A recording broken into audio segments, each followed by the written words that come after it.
हमारे यहाँ विधवाओं की शादी नहीं होती थी। मेरी सास ने गुस्से से उन लोगों को डांट दिया जो लोग मेरे लिए रिश्ता लेकर आए। उन लोगों ने मेरी सास को बहुत बुरा भला कहा और उन्होंने जालिम सास कहा और चले गए। पर मुसीबत मुझ पर तब टूटी जब सास ने मुझे झाड़ू से इतना मारा कि नील पड़ गए। बोली, आज के बाद किसी के सामने मत आना। फिर मेरी नंद की शादी अमीर घर में किसी अमीर लड़के से तय हो रही थी। मैं ड्राइंग रूम की सफाई कर रही थी जब उसका होने वाला पति मेरा नंदोई वहां किसी काम से आया और मुझे देखकर पत्थर का हो गया। 2 दिन के बाद जब बारात आई तो होश उड़ गए। उसने सबके सामने जबरदस्ती मुझे अपने बराबर में बिठा लिया और कहा, राखी कहाँ है। शिव कुमार ने भरी महफिल में मेरा नाम बुलाया तो एक पल के लिए मैं गूंगी हो गई। मैं जो एक कोने वाली मेज पर सबसे छुप कर बैठी थी, यूं अचानक से मेरा नाम क्यों बुलाया गया है तो मैं चुपके से बैठी रही। आंटी, राखी को बुला दो, उसने मेरी सास से कहा तो सास गुस्सा करती हुई मेरे पास आई और बोली, चलो, जब सब तुम्हें बुला रहे हैं तुम तो आई हो मेरी जिंदगी में सिर्फ बर्बादी के लिए मुझे सबके सामने शर्मिंदा करवाने बैठ गई हो। यहाँ से उठो और स्टेज पर चलो। मैं चुप से उठकर सास के साथ स्टेज पर गई। शर्मिंदगी की वजह से मेरी निगाहें नहीं उठ रही थी, मगर मैं साफ महसूस कर सकती थी वहाँ मौजूद हर आदमी की नज़र मुझ पर टिकी हुई थी और सभी चुपके से बातें कर रहे थे और पूछ रहे थे कि दूल्हे ने आखिर अपने होने वाली विधवा सलहज को क्यों बुलाया है। वहां गई तो शिव कुमार मेरा नंदोई एकदम से उठ खड़ा हुआ और मेरी सास से वो कहने लगा कि उनसे कुछ बात करना चाहता है।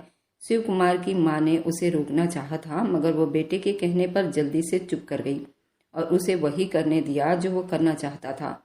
सास के चेहरे से बिल्कुल रंग उड़ चुके थे, मगर वहाँ बहुत सारे मेहमान थे सो उन्होंने चुप रहना ही अच्छा समझा और कमरे में शिव कुमार के साथ बात करने के लिए चली गई। कुछ देर के बाद वे दोनों बाहर आए। सास की रंगत पहले से ज्यादा काफी फीकी हो गई थी, जबकि शिव कुमार बड़ा खुश लग रहा था। मुझे वहीं स्टेज पर एक तरफ एक कुर्सी पर बिठा दिया गया था। कुछ ही देर में मेरी नंद वहां आ गई। उन दोनों की शादी करवा दी गई। उनके शादी के बाद लोग खाना खाने में बिजी हो गए थे तो सास शिव कुमार और सिया को लेकर कमरे में चली गई। साथ ही उन्होंने मुझे भी कमरे में बुला लिया, जिस पर मुझे बहुत हैरानी हुई क्योंकि उन दोनों माँ बेटी ने कभी भी मुझे कुछ अहमियत नहीं दी थी और अब जैसे वो मुझे बुलाकर ले गई थी मुझे बहुत अजीब लग रहा था। कमरे में जाकर सास ने जो बम फोड़ा था मेरे तो सोच से भी बिल्कुल अलग था। उनके हिसाब से सबके सामने सिया और शिव कुमार की शादी हो चुकी थी और विदाई के बाद अगले दिन, राखी तुम्हारी भी शिव कुमार के साथ शादी है। क्यों मम्मी? मगर मेरी शादी क्यों? तुम्हें जो कहा गया है वह सुनो। वे दोनों माँ बेटी के चेहरे बिल्कुल सुर्ख लाल हो रहे थे। उनकी आंखें बता रही थी बात कुछ और है, लेकिन जैसे ही ये शब्द निकले मेरे पैरों तले से जमीन निकल गई थी। आखिर सिया की शादी होने के बाद वह आदमी मुझसे शादी क्यों करना चाहता था? मुझे कुछ भी समझ नहीं आ रहा था। उस कमरे में शिव कुमार और मेरी नंद, उसके माँ बाप और सिया, वहाँ सभी लोग मौजूद थे और उन सबकी मौजूदगी में सासू माँ मुझे कैसी बातें कर रही थी। सासू माँ ने गुस्से से मुझे देखा। इससे पहले कुछ और बोलती शिव कुमार अपना गला खखार कर बोला, ये सब कुछ हमारी इच्छा पर हो रही है। हमने ही ये सब कुछ कहा है। तुम बिना वजह परेशान मत हो और खुश हो जाओ। आपकी नंद के साथ आपका भी तो घर बस रहा है। बाकी अब मेरा ख्याल है हमें बाहर जाकर बैठना चाहिए। ऐसा ना हो कि लोग कुछ और ही समझ बैठे। ये कहकर एक्सक्यूज मी कहता हुआ वहां से बाहर चला गया। पीछे उसके माँ बाप भी कमरे से बाहर चले गए। जब मैंने सर उठाकर माँ और सिया को देखा तो दोनों ही घबराई हुई नजरों से मुझे देख रहे थे। सिया की हालत ऐसी थी अभी इसी वक्त वह रो देगी, मगर बड़े सब्र से खड़ी थी, ये सारा तमाशा देख रही थी। माँ भी गुस्से की नजरों से वहां से बाहर चली गई। दफा हो जा मेरी नजरों के सामने से, सिया ने दबे दबे शब्दों में चीख कर कहा तो मैं तेजी से बाहर को भाग आई। कहीं वह सचमुच मेरी जान ही ना ले ले। बाहर आते ही मैं अपने कमरे में आ गई। अंदर से दरवाजा बंद कर लिया। मेरा पूरा बदन कांप रहा था। समझ नहीं आ रहा था ये सब क्यों हो रहा है और इतनी अचानक से मेरी सास कैसे अपनी बेटी के पति के साथ मेरी शादी करने को राजी हो गई थी। मुझे 2 दिन पहले वाला किस्सा याद आया। जब मैं अपने ध्यान में ड्राइंग रूम की सफाई कर रही थी, मेरी सास और नंद ने घर का सारा काम मुझसे ही करवाया था। सिर्फ बर्तन धोने के लिए एक काम करने वाली औरत को रखा गया था। इससे पहले भी घर की सफाई सब कुछ मैं अकेले ही करती थी। बाकी सब काम हो गए थे, सिर्फ ड्राइंग रूम रह गया था तो मैं बुरी तरह से ड्राइंग रूम के कोने कोने साफ करने में लगी थी। जब मुझे कदमों की आहट सुनाई दी, मैंने मुड़कर देखा तो सामने एक आदमी खड़ा था। मैं चौंक गई, जल्दी से सर से दुपट्टा लेकर उठ खड़ी हुई, वहां से जाना चाहा, मगर उस आदमी ने मुझे रोक लिया और पूछा, आप कौन हैं? मैं अपना नाम बताए बिना ही उल्टा उसी से दोबारा पूछा, मिस्टर आप कौन हैं और कैसे अंदर आ गए? वो मुस्कुराते हुए बोला, घर का दरवाजा खुला था, वैसे भी अब ये मेरा ही तो घर है, मैं पूरे हक से अंदर चला आया हूँ। मेरा नाम शिव कुमार है, सिया का होने वाला पति। अब आप अपने बारे में बताओ। उसकी बात सुनकर मैं जल्दी से अपना नाम बताया और ड्राइंग रूम से बाहर निकल आई।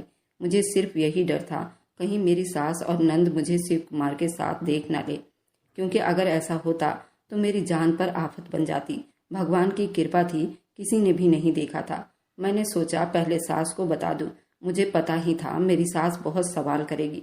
इसी डर की वजह से उस बात पर मिट्टी डालकर मैं अपने कमरे में आ गई। मेरी नंद में ऐसे तो कोई कमी नहीं थी, खूबसूरत थी, पैसा भी इन लोगों के पास ज्यादा था। एक कमी उसके अंदर थी, उसका एक पैर छोटा था, जिसकी वजह से वो बल खाकर चलती थी। इसी की वजह से उसका कहीं रिश्ता नहीं हो पा रहा था। मैं भी उसके लिए बहुत चिंता करती थी, लेकिन उन दोनों माँ बेटी का घमंड उन लोगों को ले डूबा था। अब पता नहीं शिव कुमार मेरी सास को मेरे बारे में क्या बताएगा। मुझे कुछ मालूम नहीं है। मैं यही प्रार्थना कर रही थी, काश कि मेरी कोई बात ना कर दे। ऐसा ही हुआ था। सास ने कुछ भी नहीं पूछा मुझसे। कुछ दिन के बाद सिया की शादी थी, अपनी पूरी तैयारी में बिजी थी। उसने मेरे साथ बहुत बुरा किया था जब से संजय की मृत्यु हुई थी, मगर मेरे दिल से बार बार उसके लिए प्रार्थना ही निकलती थी, भगवान उसके किस्मत में कोई अच्छा जीवन साथी लिख दे, मेरी तरह उसकी किस्मत बुरी ना हो, उसे किसी की बातें बर्दाश्त न करनी पड़े। मेरी शादी को बस 3-4 महीने हुए थे जब एक दिन संजय की अचानक से मृत्यु हो गई। वह डीजल कंपनी में काम करते थे, मगर उधर किसी तरह से आग लग गई और संजय भी उसी आग की लपेट में आ गए। मेरे पति के मरने के बाद सासू माँ को पैसे मिले थे, मुझे भी, लेकिन मुझे उन पैसों की जरा भी जरूरत नहीं थी। मेरी तो दुनिया ही खत्म हो गई थी। नई नई शादी थी, दुख भी बहुत ज्यादा था, मुझे किसी तरह भी सुकून नहीं मिल रहा था। उसके बाद मेरे घर वालों ने मुझे अपने साथ ले जाने की बात की, मगर तभी अपने जिस्म में होती बदलाव से महसूस हो गया था कि मैं अकेली नहीं हूँ, बल्कि संजय की औलाद मेरी कोख में पल रही है। डॉक्टर से चेक करवाने पर जब इस बात की पुष्टि हो गई कि सच में मैं प्रेग्नेंट हूँ, तो मेरी सास ने मना कर दिया। वे बिल्कुल भी मुझे मायके नहीं जाने देगी। ये उनकी नस्ल है और उनके घर में ही पैदा होगी। मेरे माँ बाप चुप होकर चले गए। वे कर भी क्या सकते थे। उन्होंने सब्र किया, बर्दाश्त किया। संजय का दुख खत्म तो नहीं हुआ था, मगर उस नन्ही जान के आने का सुनकर मुझे काफी हद तक सब्र हो गया था। मुझे यूं लग रहा था जैसे 9 महीने के बाद संजय वापस इस दुनिया में आ जाएगा। मगर किस्मत ने शायद मेरी एक और परीक्षा लेनी थी। एक दिन मैं नहा धोकर बाहर आई तो देखा सामने कुछ मेहमान बैठे हुए थे। मुझे नहीं पता था वे कौन लोग हैं। मेरी सास मुझे अपने और अपनी बेटी के मामले में बिल्कुल भी कोई जानकारी नहीं देती थी। जब भी मेरी नंद के लिए रिश्ता आता, मेरी सास मुझे सख्ती से मना कर देती, तुझे सामने नहीं आना है। लेकिन मुझे भी इस बात की परवाह नहीं थी। मैं पूरी तरह अपनी ही दुनिया में रहने वाली बिल्कुल अलग सी लड़की थी। मैं शक में थी, अपने कमरे में जाऊं या उन लोगों को मैं नमस्ते करूं या उन लोगों का पैर छूऊं। तभी उनमें से एक औरत ने मेरी तरफ देखकर सास से पूछा, ये कौन है? उस लड़की को यहाँ पर बुलाओ। सास का मुंह बन गया था। उसने मुझे बुलाया और बताया, ये मेरी बहू है, मेरे बेटे की मृत्यु हो गई है, अभी 1 साल नहीं बीता। वह औरत मुझे बड़ी दिलचस्पी से देख रही थी। तब तक वहाँ सिया भी आ गई थी। फिर सास ने मुझे इशारा किया तो मैं अपने कमरे में चली आई। वह मेहमान कब गए मुझे उसके बारे में कुछ भी नहीं पता था। मैं बाहर आई तो सास ने मुझे डांटा था। क्या जरूरत थी अपनी मनहूस शकल वहाँ पर लाने की? मैंने अपनी सफाई देते हुए कहा, मुझे नहीं पता था, दीदी का रिश्ता देखने वाले लोग आए हैं। उसी बात पर सास गुस्से से बोली, पता नहीं था, मगर तुम बच्ची भी नहीं थी। मेहमानों को देखकर तुम्हें इस बात का अंदाजा होना चाहिए था। खैर जो भी हुआ था, आइंदा ऐसी गलती मत करना। मैंने सुकून का सांस लिया, भगवान का धन्यवाद किया और ज्यादा डांट नहीं पड़ी। मगर ये मेरी सिर्फ गलतफहमी थी, क्योंकि कुछ दिनों के बाद वे लोग सिया से रिश्ता करने से मना कर दिए। लोगों ने मेरा हाथ मांग लिया। जब ये बात मेरी सास को पता चली तो वह गुस्से से पागल हो रही थी। जैसे ही मैं उसके सामने गई तो सास ने मुझे मारना शुरू कर दिया।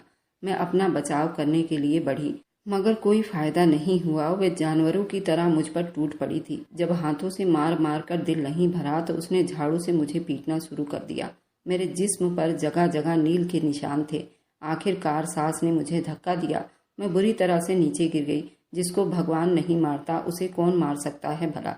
मेरा बच्चा सही सलामत था, पर मैं उस बच्चे के लिए ही तो जी रही थी।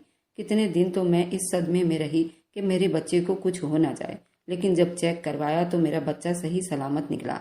वह भी शकल से शर्मिंदा लग रही थी, मगर फिर भी उसने इस सब का इल्जाम मुझ पर ही रखा कि तुम मेहमानों के सामने ना आती और ना ही मेरी नंद सिया का रिश्ता टूटता। सबकी जिम्मेदार तुम ही हो। मेरे माँ बाप भी मुझे लेने आए थे, लेकिन मैं उनके साथ नहीं गई। मैं अपने बच्चे के लिए जीना चाहती थी और मैं सोचती थी अगर मेरा बच्चा इस दुनिया में आ जाए तो मेरी सास का दिल भी मोम हो जाएगा। मेरी सास की एक ही कमजोरी थी, उनकी बेटी। सिया का रिश्ता कहीं भी नहीं हो रहा था, सिर्फ सिया की एक कमी की वजह से। लेकिन वे दोनों माँ बेटी इस बात को मानने के लिए तैयार नहीं थे। वे सोचते थे मैं उनके घर में मनहूस हूँ, जिसकी वजह से उनके घर में ये सारी समस्याएं आ रही है। अपनी गलतियों और अपनी कमी को भी वो मेरे अंदर ही देखते थे। इतना सब कुछ होने के बाद भी वहाँ रहना चाहती थी, क्योंकि मैं संजय को बहुत चाहती थी और संजय को कभी छोड़ना नहीं चाहती थी, चाहे भले ही वो मुझसे दूर जा चुका था। भगवान सब देख रहा था। एक ना एक दिन मेरी सास को अकल आ ही जानी थी, लेकिन शायद भगवान को तो मेरी किस्मत में कुछ और ही लिखना था। उसके बाद सिया के लिए रिश्ते आए। अब जब भी कोई रिश्ता आता तो सास मुझे पहले ही बता देती, सो मैं सुकून से कमरे में जाकर बैठ जाती और करीब रात को ही बाहर निकलती थी। जिंदगी बड़ी अजीब सी डगर पर चल रही थी। इतने रिश्ते के बावजूद भी किसी ने भी सिया को पसंद नहीं किया था। देखने में अच्छी खासी थी, बस उसके टांग में जरा सा छोटा बड़ा था। बचपन में पैदा होते ही शायद उसको पोलियो की शिकायत हो गई थी।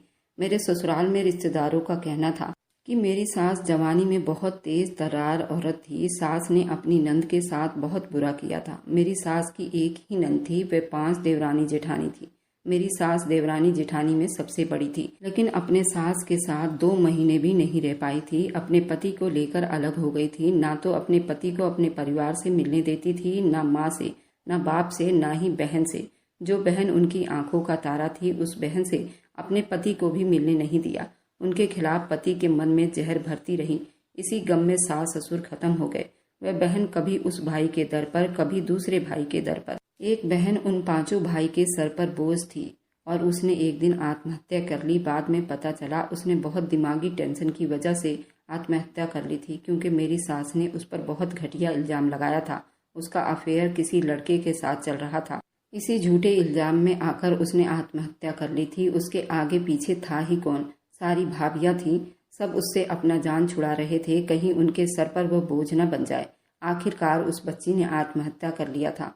जब मेरी सास की नंद मरी थी, मेरी सास उस वक्त पेट से थी। उनका बच्चा पैदा होने में कुछ ही टाइम बाकी था। उनकी प्रेगनेंसी नॉर्मल हुई थी। उनकी बेटी भी सेहतमंद हुई थी, जो सिया थी। लेकिन उस 6 महीने के अंदर अंदर ही उस छोटी सी बच्ची को पोलियो की शिकायत हो गई और उस बीमारी में उसकी एक टांग खराब हो गई। उनके रिश्तेदार में सब कहते हैं कि मेरी सास की नंद की बद्दुआ उन्हें लगी थी। संजय भी भरी जवानी में मुझे विधवा कर गया था। लोगों के मुंह से सुनी हुई बातें मुझे अब सच लगने लगी थी कि मेरी सास के कर्मों की ही सजा उन्हें मिल रही है। लेकिन सास की सजा में मैं भी शामिल थी। भगवान मुझसे भी परीक्षाएं ले रहा था। जब शिव कुमार का रिश्ता आया तो सास बहुत ज़्यादा डरी हुई थी कि वे लोग बहुत ही अमीर हैं। अगर उन्होंने सिया से रिश्ता करने से मना किया तो फिर क्या करेंगी? मैं उनकी किसी बात में नहीं बोल सकी थी। सास की बात सुनने के बाद मैंने नरमी से कहा, माँ जी, जो कुछ भी भगवान देता है उसकी किस्मत में वही लिखा होता है। अगर उसकी किस्मत में अच्छा रिश्ता होगा तो वो उसे मिलकर ही रहेगा। मेरी इस बात पर सास तड़प कर बोली, हाँ, तुम तो चाहोगे कि उसकी किस्मत बुरी हो, ये बात सच है।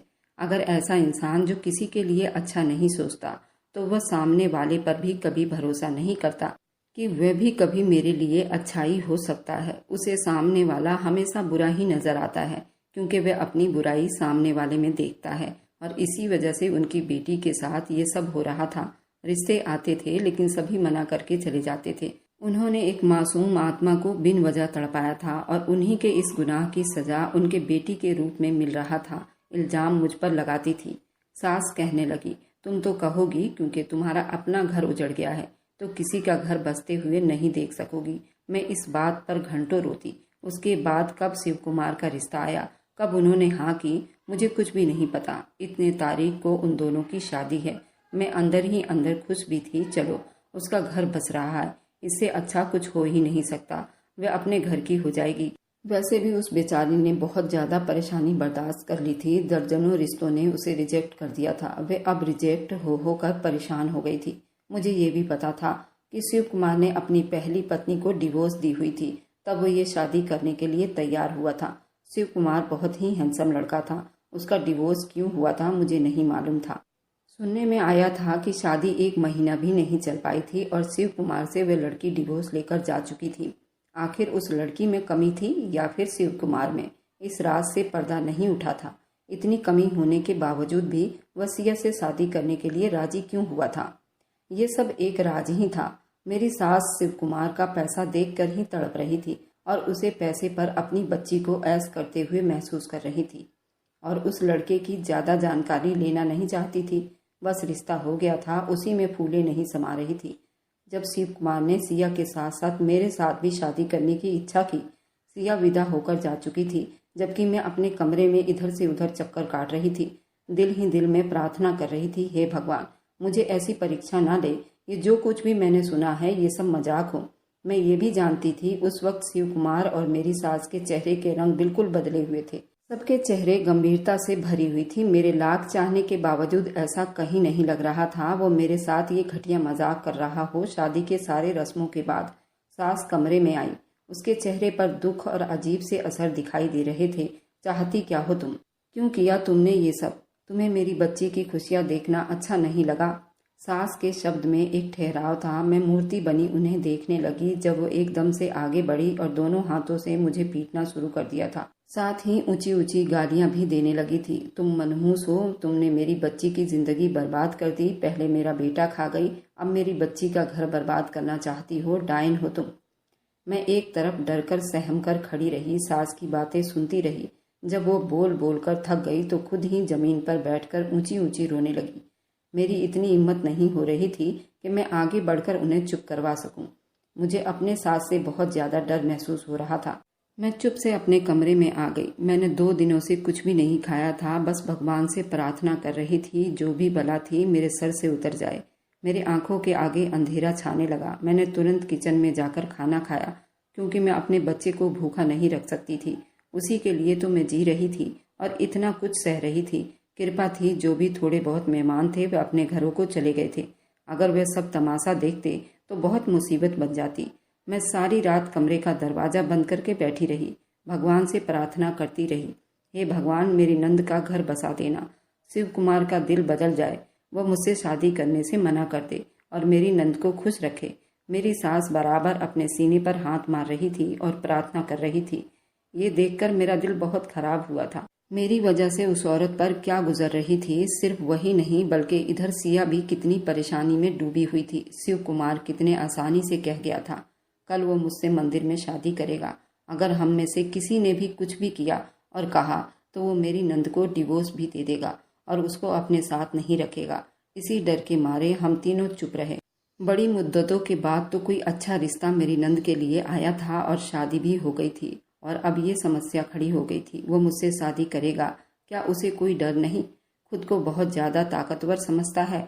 मैं भी सारी रात वही प्रार्थना कर रही थी, काश शिव कुमार का दिल बदल जाए। मेरी किस्मत में जो भी लिखा था वो मुझे मिल गया है, मगर अब मैं यूं सिया की जिंदगी खराब नहीं करना चाहती थी। सुबह तक जितनी भी प्रार्थना कर सकती थी मैंने की थी। अगले दिन सास की आंखें सूजी हुई थी। उन्होंने सिया के ससुराल में रिसेप्शन पर जाने की तैयारी की, क्योंकि शिव कुमार ने शर्त यही रखी थी कि रिसेप्शन की पार्टी खत्म होते ही वो मुझसे शादी करेगा। मेरी सास को मजबूरन मुझे ले जाना ही पड़ा था।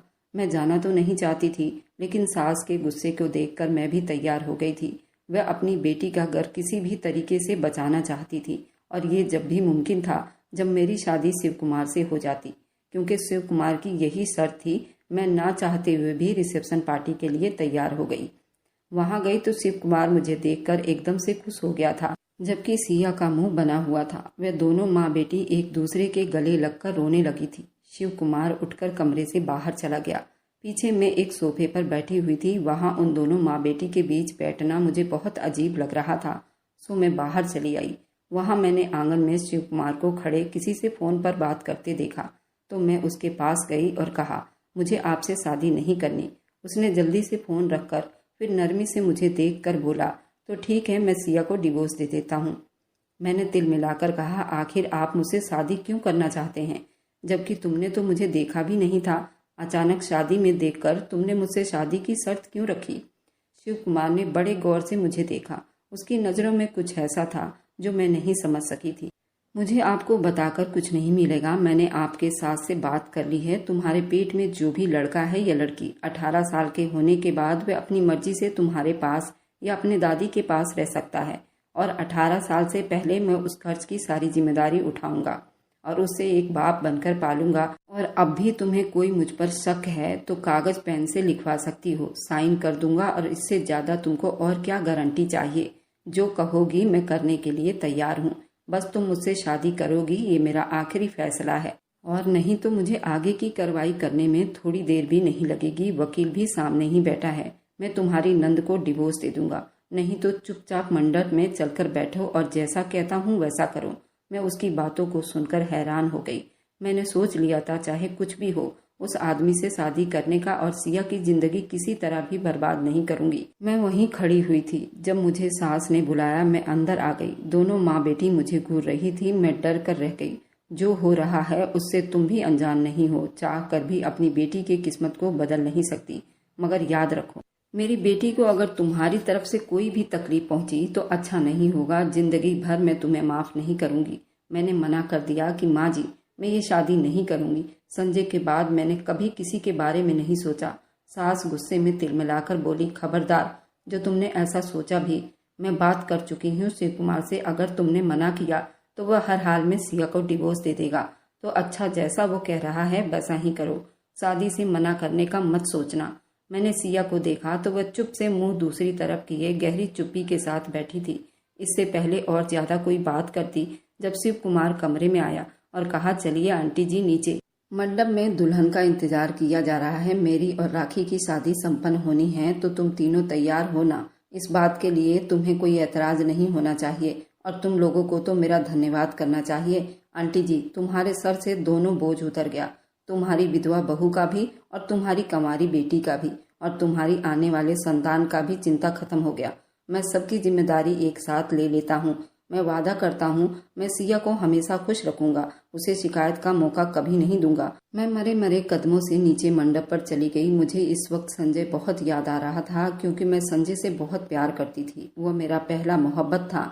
मेरी शादी कम उम्र में भी हुई थी। मेरी उम्र 17 साल की होगी जब मैं संजय के साथ शादी करके अपने ससुराल आ गई थी। संजय भी मुझसे बहुत प्यार करता था। छोटी छोटी बात पर संजय से लड़ाई कर लेती थी। फिर वह मुझे शाम को मनाता था और मुझे कभी किसी चीज की कमी नहीं होने दी। उसे एक बच्चे की बहुत चाहत थी, जल्द से जल्द हमारा बच्चा हो जाए।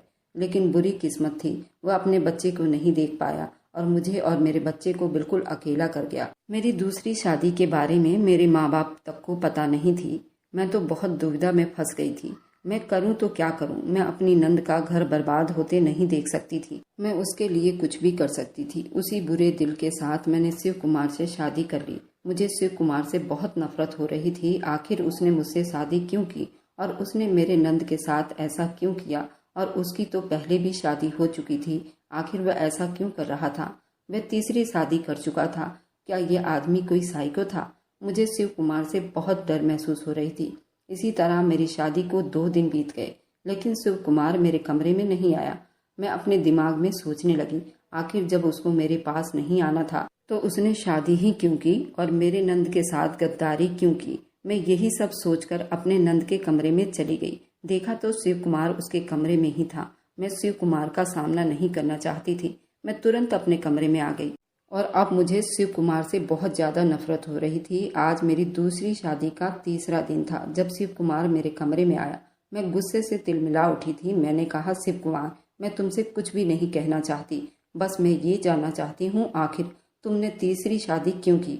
शिव कुमार धीरे धीरे चलता हुआ मेरे करीब आया और मेरे दोनों हाथों को उठाकर चूम लिया। सब्र करो, वक्त आने पर मैं सब कुछ सच बता दूंगा। पहले तुम अपने सेहत का ध्यान दो।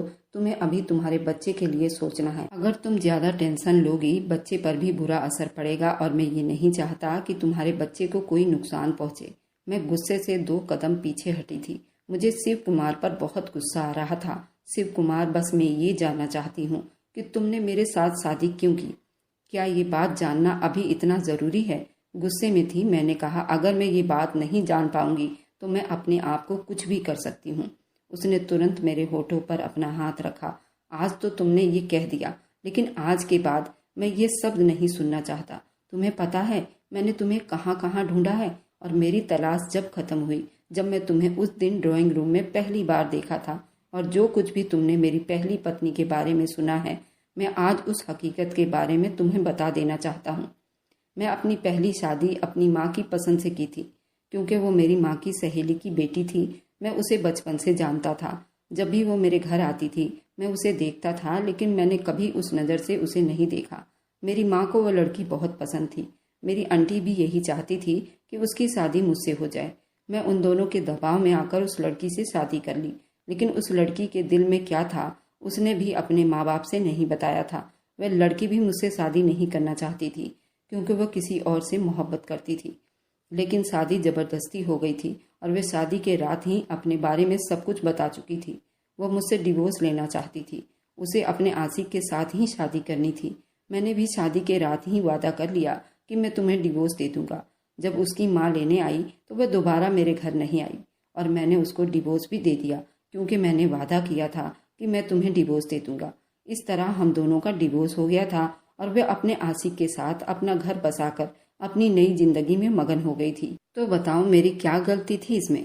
अब मेरी माँ मुझे बहुत शर्मिंदा रहने लगी थी। फिर माँ ने कई साल के बाद मेरा रिश्ता फिर से ढूंढना शुरू कर दिया था, और उस दिन जब मैंने तुम्हें अस्पताल में देखा तो मैं मचल उठा था। मैं तुमसे बात करना चाहता था, लेकिन तुम बहुत परेशान लग रही थी। तुम्हारा चेहरा सूजा हुआ था, तुम्हारी आंखें भीगी हुई थी, तुम्हारे शरीर पर जगह जगह नील पड़े हुए थे, क्योंकि मैं उसी अस्पताल में हड्डियों का डॉक्टर था। जब तुम डॉक्टरनी से अपने जख्मों को चेक करा रही थी तो मैं तुम्हारे लिए तड़प उठा था। मेरी तलाश खत्म हो गई थी, तुम मुझे मिल चुकी थी। उस दिन मैंने तुम्हारे बारे में सब जानकारी ले ली थी, और उसी दिन मैंने बहाने से माँ को उस घर में तुम्हारी नंद का रिश्ता लेने के लिए भेज दिया था, क्योंकि मैं तुम्हारे बारे में एकदम बारीकी से खोज कर ली थी। पता चला तुम विधवा हो गई हो और तुम प्रेग्नेंट हो, और तुम्हारी नंद का रिश्ता कहीं नहीं हो रहा, क्योंकि उसकी एक टांग छोटी है। उसी दिन मैंने सिया को पसंद किया और तुम तक पहुंचने की कोशिश की। जब पता चला तुम्हारी सास तुम्हारे साथ इतना बड़ा जुल्म करती है और तुम सब कुछ सह रही हो सिर्फ उस बच्चे के लिए, उसी दिन मैंने फैसला कर लिया कि मैं तुम्हें अब और दुख में नहीं देखना चाहता, और मैंने ना चाहते हुए भी तुम्हारे कहने पर तुम्हारी नंद के साथ शारीरिक संबंध बनाए, ताकि उस बेचारी को एहसास ना हो कि मैंने उसके साथ कोई धोखा किया है। अब तुम दोनों ही मेरी पत्नी हो, मैं उसको भी वही दूंगा जो तुम्हें दूंगा। तुम मेरी मोहब्बत हो और सिया मेरी मोहब्बत तक पहुंचने का जरिया। अब बताओ मैंने क्या पाप किया है? मैं शिव कुमार की बातें सुनकर हैरान रह गई। मेरे पास कोई शब्द नहीं थे कहने को। मैंने चिल्लाकर कहा, मुझे अकेला छोड़ दो, मुझे अभी तुम्हारे शकल से नफरत हो रही है। उसने मेरे हाथ में एक बॉक्स थमाया और कहा, जब तुम्हारा गुस्सा शांत हो जाए तो उस बॉक्स को खोलकर देख लेना, तुम्हें हकीकत पता चल जाएगा। शिव कुमार तो मेरे कमरे से चला गया था, लेकिन मैं सच जानने के लिए अपनी नंद के कमरे में गई थी। उसने मुझसे कोई बात नहीं की, वह चुप थी। मैंने कहा, मैं तुमसे एक सवाल पूछना चाहती हूँ, क्या शिव कुमार तुम्हें सच में मोहब्बत दे रहा है या नहीं? सिया मुझ पर चिल्ला उठी, कहने लगी, तुम कौन होती हो मेरे बारे में पूछने वाली? पहले तो मेरे पति को छीन लिया, फिर मेरे जले पर नमक छिड़कने आई हो। मैं उसका दुख समझ सकती थी। मैं चुपचाप अपने कमरे में आ गई। शिव कुमार कहीं से भी गलत नहीं दिखाई दे रहा था, क्योंकि इस बारे में मैंने शिव कुमार की माँ से भी जानकारी ली थी। उन्होंने वही कुछ बताया जो शिव कुमार बता रहा था। उसकी माँ ने बताया, वह तुम्हें कुंवारेपन से ही प्यार करता था और तुम्हें कहाँ कहाँ नहीं ढूंढा, लेकिन तुम उसे कहीं नहीं मिली, और जब उसे मिली तो तुम विधवा हो चुकी थी और इतने बुरे हालत में थी। तुम्हें सहारा देने के लिए उसने ये कदम उठाया है। अब चाहे तुम उसको जो भी मर्जी सजा दो, वह सारे स्वीकार करने को तैयार है। मैंने जाकर उस डब्बे को खोला जो परसों रात शिव कुमार मुझे दे गया था। उसमें से एक एल्बम निकली। उसे देखते ही मुझे सब कुछ याद आ गया था। शिव कुमार बचपन से लेकर 8वीं क्लास तक मेरे स्कूल में ही पढ़ा था। फिर उसके पापा की पोस्टिंग दूसरे इलाके में हो गई। वह स्कूल छोड़कर जा चुका था। वो मुझे मन ही मन मोहब्बत करने लगा था, लेकिन उस वक्त मुझे मोहब्बत की समझ नहीं थी, और जब मुझे मोहब्बत की समझ आई तो मेरी शादी हो गई थी और मैं संजय के साथ बहुत खुश थी। शिव कुमार मेरी बहुत परवाह करता था। वह बचपन से ही मुझे हमेशा खुश देखना चाहता था। वो मेरा स्कूल का सारा होमवर्क कर देता था। वो हमेशा मेरे लिए लंच लेकर आता था। लेकिन जब वो टीनेज में आया, स्कूल छोड़कर जा चुका था। मैं भी 12वीं के बाद पढ़ाई छोड़ दी थी। मम्मी पापा ने मेरी शादी संजय के साथ करवा दी थी। शिव कुमार के नौकरी लगने के बाद उसने मेरी तलाश की थी, वो मुझसे शादी कर ले, लेकिन उसको मैं ना मिली थी। और जब मैं उसको मिली तो इतने बुरे हालत में थी। उसने तुरंत फैसला कर लिया था कि मैं किसी भी हद तक चला जाऊंगा, तुम्हें बचा कर रहूंगा। मैं शिव कुमार के गले लग गई। मैं उससे माफ़ी मांगने लगी थी। जो भी हुआ अनजाने में हुआ, तुम गलत नहीं हो, पर मेरी भी एक शर्त है, तुम सिया के साथ कभी गद्दारी नहीं करोगे, क्योंकि सिया की वजह से ही तुम मुझ तक पहुंच पाए हो और आज मैं तुम्हारे साथ हूं, तो तुम कभी भी सिया के साथ गद्दारी मत करना। मैंने शिव कुमार को माफ़ कर दिया। शिव कुमार तुम मुझसे टूटकर मोहब्बत करता था। शिव कुमार हफ्ते में 1-2 बार मेरे कमरे में आ जाता था, लेकिन उसके 1 घंटे की मोहब्बत ही मैं कितने जन्म जी लेती थी, क्योंकि वो मुझे बेइंतहा मोहब्बत करता था। सिया मुझसे कभी आमना सामना नहीं करती थी, वो मुझसे हमेशा सौतन की तरह ही करती थी। सिया 2 महीने के बाद ही प्रेग्नेंट हो गई थी और मैंने भी एक बेटे को जन्म दिया था। मेरा बेटा हूबहू संजय की तरह था। अब मेरी पहली सास मुझे बेटी मानने लगी थी और अपने पोते को देखकर वो फूले नहीं समा रही थी। शिव कुमार ने मेरे प्रेगनेंसी के टाइम ही मेरी पहली सास को बुला लिया था। उसने मेरी दिन रात सेवा की। मैंने उसकी सारी जुल्मों को भुला दिया। वो मुझे माँ से बढ़कर मानने लगी, क्योंकि उसका बेटा लौट आया था और उसे देखकर वे हवाओं में उड़ने लगी थी। संजय ने एक दिन मुझे दबी दबी शब्दों में कहा, राखी, अगर तुम बुरा ना मानो तो एक बूढ़ी माँ को उसका बेटा लौटा दो। मैंने भी इस बारे में बहुत गंभीरता से सोचा। मेरी पहली सास ने अपने पोते का नाम संजय ही रखा था। इधर सिया ने भी चांदसी बेटी को जन्म दिया था। वह मेरे बेटे संजय से बहुत जला करती थी और सिया अपनी माँ से भी सीधे मुंह बात नहीं करती थी। सिया ने कभी अपनी बेटी को मुझे गोद में नहीं दिया था। वो मुझे देखकर ही मुझसे खार खाती थी, लेकिन मैंने उसे हमेशा इग्नोर किया था। जब शिव कुमार ही मुझसे इतना मोहब्बत करता था तो मुझे सिया की परवाह नहीं थी। बस मुझे सिया को खुश देखना था। उसके बाद मैंने शिव कुमार के बेटे को भी जन्म दिया था और वह हूबहू बिल्कुल शिव कुमार जैसा था। सिया मेरे बेटे को देखकर जल भूनकर राख हो गई, क्योंकि उसने एक बेटी को जन्म दिया था और मैंने एक बेटे को। सिया की बेटी मेरे बेटे से 3 साल बड़ी थी, लेकिन उसने अपनी बेटी को मेरे आसपास भी भटकने ना दिया था।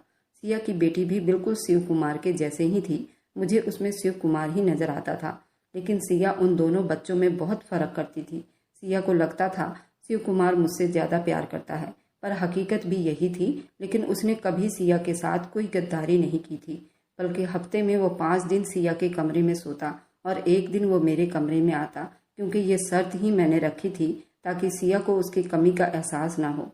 तभी सिया को मैं बहुत बुरी लगती थी। सिया की माँ अपनी आंखों से सब कुछ देख कर गई थी। उसे अपनी बेटी अब बहुत बुरी लगती थी। सिया की माँ ने उसे कितनी बार समझाया था कि तेरे अंदर कमी है, तुझे इतना ऊंचा ऊंचा चढ़कर नहीं रहना चाहिए, लेकिन सिया अपनी माँ को ही सुना देती थी। अब सिया की माँ बिल्कुल बदल चुकी थी। जब से अपने पोते संजय को लिया था, उसने मुझसे कई बार माफ़ी मांग चुकी थी।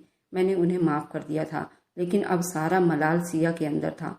मुझे डर था कहीं उसके अंदर की ये नफरत उसको कोई नुकसान ना पहुंचा दे, क्योंकि मेरे सास की कर्मों की सजा उन्हें इसी जन्म में मिल गया था। अब मेरी नंद भी वही सब कुछ दोहरा रही थी। मुझे डर था कहीं उसके साथ कुछ ऐसा ना हो जाए। मैं हमेशा उसके लिए भगवान से प्रार्थना करती थी, लेकिन उसका व्यवहार दिन ब दिन मुझसे बहुत खराब होता जा रहा था।